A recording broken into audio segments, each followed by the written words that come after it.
जो खो गया उसे सोचा नहीं करते, जो मिल गया उसे खोया नहीं करते। सिर्फ उनको मिलती है सफलता जो वक्त और हालात पर रोया नहीं करते। Just close your eyes and listen for next few minutes. ನನಗೆ ಗೊತ್ತು ನೀವೆಲ್ಲರೂ ಕೂಡ 13 ಸೆಪ್ಟೆಂಬರ್ ನೀಟ್ ಎಕ್ಸಾಮಿಗೆ ಪ್ರಿಪೇರ್ ಆಗ್ತಾ ಇದ್ದೀರಾ. ಈ ಒಂದು ಸಮಯ ನಿಮ್ಮ ಎಲ್ಲ ನೆಗೆಟಿವಿಟಿಗಳನ್ನು ಹೊರಗೆ ಹಾಕಿ ಓನ್ಲಿ ಪಾಸಿಟಿವಿಟಿಯನ್ನು ಮನಸ್ಸಿನಲ್ಲಿ ತುಂಬಿಕೊಳ್ಳುವಂಥ ಹೊತ್ತು. ನನಗೊತ್ತು ಈಗಲೂ ಕೂಡ ಎಷ್ಟೋ ಸ್ಟೂಡೆಂಟ್ಸ್ಗಳು ಥಿಂಕ್ ಮಾಡ್ತಾ ಇರ್ತಾರೆ, ಇನ್ನು ಇರೋದೇ 3 ದಿವಸ, ನಾನು ಎಷ್ಟೆಲ್ಲ ಟೈಮನ್ನು ವೇಸ್ಟ್ ಮಾಡಿಬಿಟ್ಟೆ.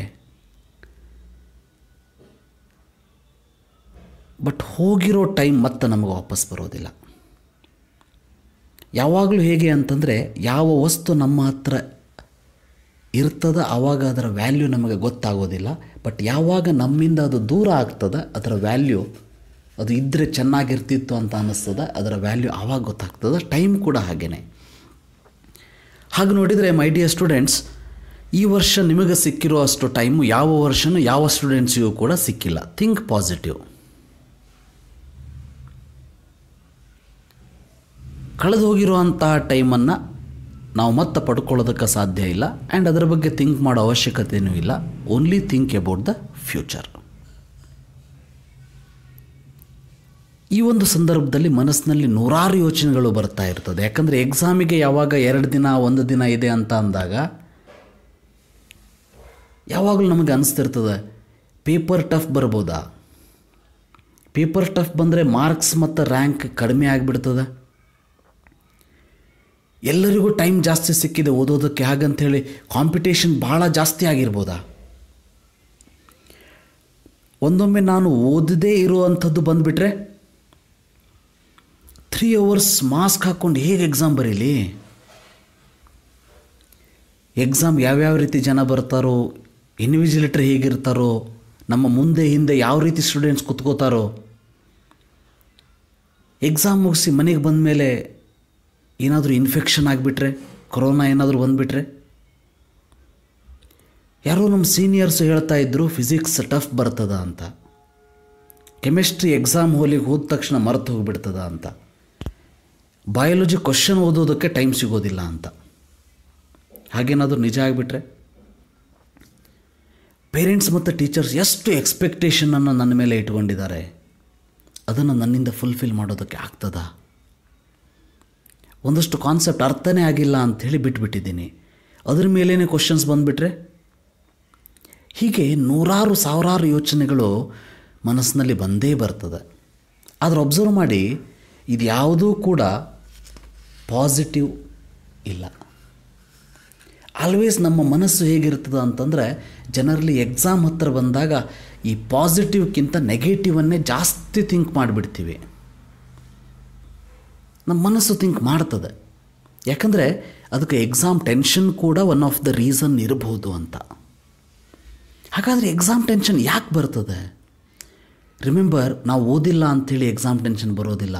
ಹಾಗೆ ನೋಡಿದರೆ ಎಲ್ಲ ಓದಿದವರಿಗೇ ಟೆನ್ಷನ್ ಜಾಸ್ತಿ ಇರ್ತದೆ.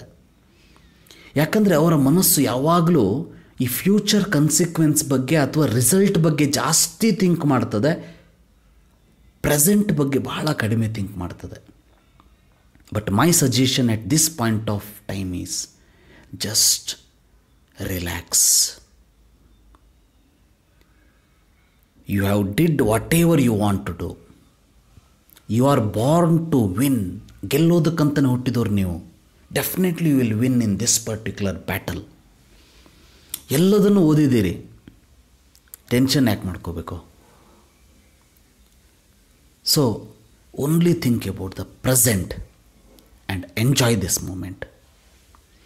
ಈಗ ನಾನು ಮೇಲೆ ಹೇಳಿರುವಂಥ ಎಲ್ಲ ನೆಗೆಟಿವ್ ಪಾಯಿಂಟನ್ನು ಪಾಸಿಟಿವ್ ಆಗಿ ಕನ್ವರ್ಟ್ ಮಾಡ್ತಾ ಹೋದರೆ ಏನಾಗ್ತದೆ? ಇವೆಲ್ಲ ಪಾಯಿಂಟ್ಸ್ಗಳನ್ನು ನಿಮಗೆ ನೀವೇ ಹೇಳ್ಕೊಳ್ಳಿ, ಕಣ್ಣು ಮುಚ್ಚಿಕೊಂಡು. I read everything, hence paper will be very easy. If it is tough also remember, it is not for only me, it is for all. Exam ಏನಾದ್ರು ಟಫ್ ಆಗಿದೆ ಅಂತಂದರೆ ಇದು ನನಗಷ್ಟೇ ಅಲ್ಲ, ಈ ದೇಶದಲ್ಲಿ ಪ್ರತಿಯೊಬ್ಬ ಸ್ಟೂಡೆಂಟ್ಸ್ ಎಕ್ಸಾಮ್ ಬರೀತಾ ಇದ್ದವರಿಗೂ ಕೂಡ ಟಫ್ ಆಗಿದೆ. ಅಂದರೆ ನನಗೊಬ್ಬವನಿಗೆ ಲಾಸ್ ಇಲ್ಲ. ಸೊ ಇನ್ನು ಕಾಂಪಿಟೇಷನ್ ಬಗ್ಗೆ ಹೇಳಬೇಕು ಅಂತಂದರೆ, I am going to win this competition, no doubt in it. That should be the positive attitude. ಇನ್ನು ನಾನು ಓದಿದ್ದೇ ಎಕ್ಸಾಮ್ನಲ್ಲಿ ಬರ್ತದೆ. ಒಂದೆರಡು ಕ್ವಶನ್ ಏನಾದರೂ ಬರಲಿಲ್ಲ ಅಂತಂದರೂ ಪ್ರಾಬ್ಲಮ್ಮೇ ಇಲ್ಲ. ಯಾಕೆ ಥಿಂಕ್ ಮಾಡಬೇಕು? ಇನ್ನು ಮಾಸ್ಕ್ ಹಾಕ್ಕೊಂಡು ಎಕ್ಸಾಮ್ ಬರೀಬೇಕು. ಮಾಸ್ಕ್ ಹಾಕ್ಕೊಳ್ಳೋದೇನು ನನಗೊಬ್ಬನಿಗೆ ಕಂಪಲ್ಸರಿನಾ? ಇಲ್ಲ, ಪ್ರತಿಯೊಬ್ಬರು ಕೂಡ ಮಾಸ್ಕ್ ಹಾಕ್ಕೊಂಡೇ ಬರೀಬೇಕು. ಹಾಗೆ ನೋಡಿದರೆ ಮುಂದೆ ನಾನೊಬ್ಬ ಡಾಕ್ಟರ್ ಆಗೋನು. ಈಗ doctors more than 8 hours PPE kit ಹಾಕ್ಕೊಂಡು ಸರ್ವಿಸ್ ಮಾಡ್ತಾ ಇದ್ದಾರೆ ಅಂತ ಅಂದಮೇಲೆ ನಾನು 3 hours ಮಾಸ್ಕ್ ಹಾಕ್ಕೊಳ್ಳೋದಕ್ಕೆ ಪ್ರಾಬ್ಲಮ್ ಆಗ್ತದ? Definitely not. I will wear the mask and I will take care of myself and I will write the exam. And I have taken all the precautions. ಅಂದಮೇಲೆ ನನಗೆ infection ಆಗೋದಕ್ಕೆ ಅಥವಾ corona ಬರೋದಕ್ಕೆ ಸಾಧ್ಯನೇ ಇಲ್ಲ. ಫಿಸಿಕ್ಸೇ ಆಗಲಿ, ಕೆಮಿಸ್ಟ್ರಿನೇ ಆಗಲಿ, ಬಯಾಲಜಿನೇ ಆಗಲಿ, ಯಾವುದೇ ಹೇಗಾದರೂ ಬರಲಿ, ಅದ್ರ ಬಗ್ಗೆ ಈಗ ಥಿಂಕ್ ಮಾಡಿ ಟೈಮ್ ವೇಸ್ಟ್ ಮಾಡೋದಕ್ಕಿಂತ ಅದು ಹೇಗೆ ಬಂದರೂ ಫೇಸ್ ಮಾಡ್ತೀನಿ. And definitely I will fulfil all expectation of my teachers and parents and I prepared for that. And almost ಎಲ್ಲ ಕಾನ್ಸೆಪ್ಟನ್ನು ಕವರ್ ಮಾಡಿದ್ದೀನಿ. ಹಾಗೇನಾದರೂ ಒಂದೆರಡನ್ನು ಬಿಟ್ಟಿದ್ದರೂ ಕೂಡ, ಅದರ ಮೇಲೆ ಕ್ವಶನ್ ಬಂದರೂ ಕೂಡ ಕ್ವಶನ್ನಿಗೆ ತಕ್ಕಂಗೆ ಆಪ್ಷನ್ ಇರ್ತದೆ. So will rethink and revise and will select the correct answer. ಇವೆಲ್ಲ ಪಾಸಿಟಿವ್ ಚಿಂತನೆಗಳು. ಇದನ್ನು ತಲೆಯಲ್ಲಿ ತುಂಬ್ಕೊಳ್ಳಿ. ಹಾಗೆ ಇನ್ನೂ 2 ದಿನ ಇದೆ. ಕರೆಕ್ಟಾಗಿ ರಿವೈಸ್ ಮಾಡಿ. NCERTಯನ್ನು ಮೇನ್ ಇಂಪಾರ್ಟೆಂಟಾಗಿ ನೋಡಿ ಒಂದ್ಸರಿ.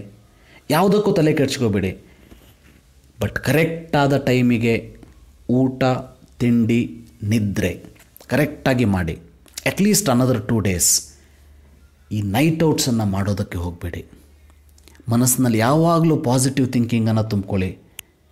ನಿಮ್ಮ ರಿಲೇಷನ್ ಹತ್ರ ಆಗಲಿ, ಫ್ರೆಂಡ್ಸ್ ಹತ್ರ ಆಗಲಿ ಬಹಳ ಮಾತಾಡೋದಕ್ಕೆ ಹೋಗಬೇಡಿ.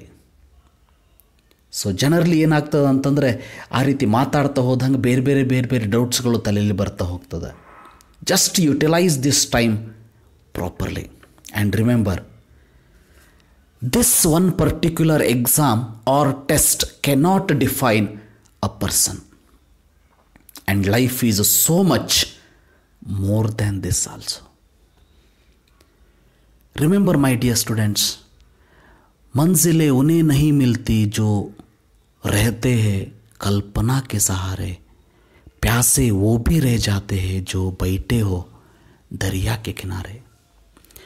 मत कर भरोसा अपने हाथों की लकीरों पर, मत कर भरोसा अपने हाथों की लकीरों पर, क्योंकि किस्मत तो उनकी भी होती है जिनके हाथ नहीं होते.